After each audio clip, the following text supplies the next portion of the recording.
Mau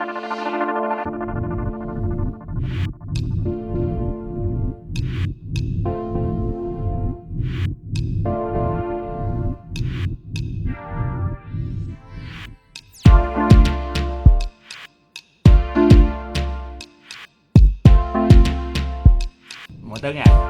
Boleh. Mau tahu nggak?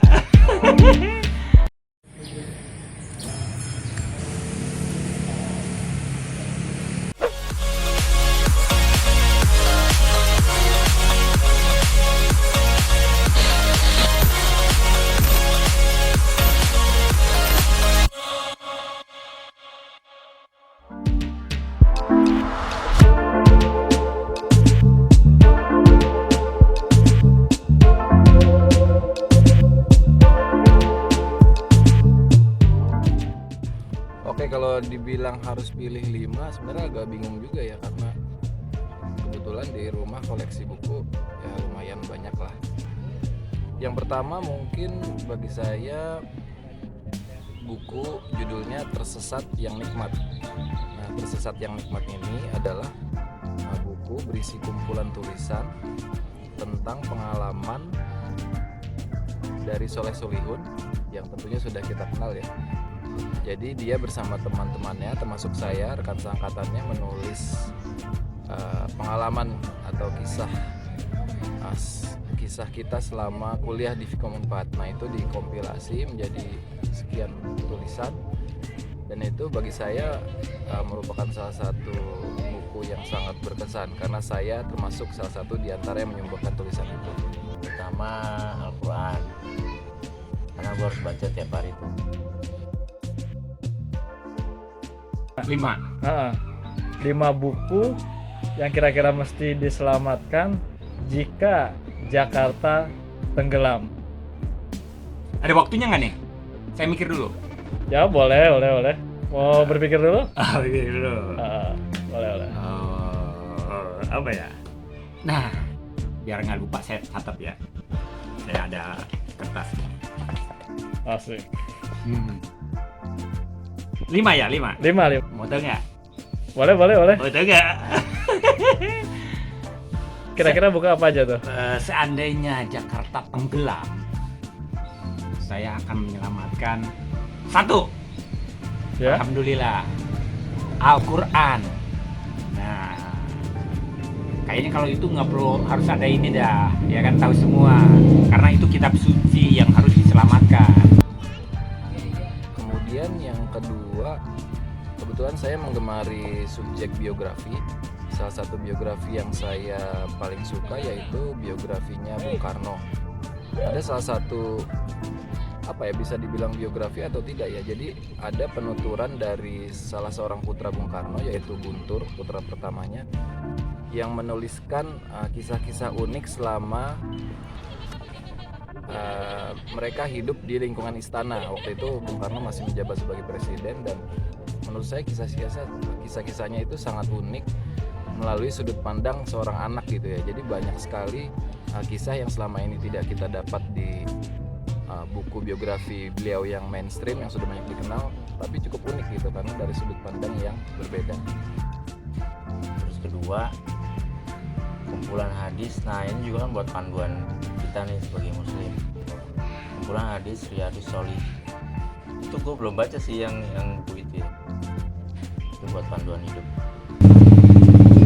2 ini ya. Nih, takut lupa nih. 2 itu adalah buku Harry Potter dah. Harry Potter apa Harry Potter? Iya, yang itu. Oh yang iya. terkenal. J.K. Rowling ya? Itu. Itu kenapa? Ya kan? Harry Potter mesti diselamatkan. Karena ada trik sulap. Nanti banjir itu disulap jadi nggak banjir.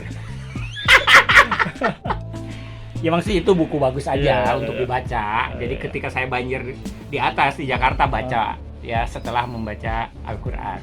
Oke. Kemudian yang ketiga, kebetulan saya menggemari juga subjek olahraga ya. Dari sekian buku olahraga yang saya punya, mungkin salah satunya yang judulnya Spain 82. Jadi Spain 82 itu adalah tulisan atau liputan lengkap mengenai Piala Dunia Sepak Bola tahun 1982 di Spanyol. Mengapa berkesan bagi saya? Karena bisa dibilang Piala Dunia 82 itu adalah salah satu event olahraga besar yang mulai saya ikuti, walaupun usia saya waktu itu masih relatif muda, masih anak-anak.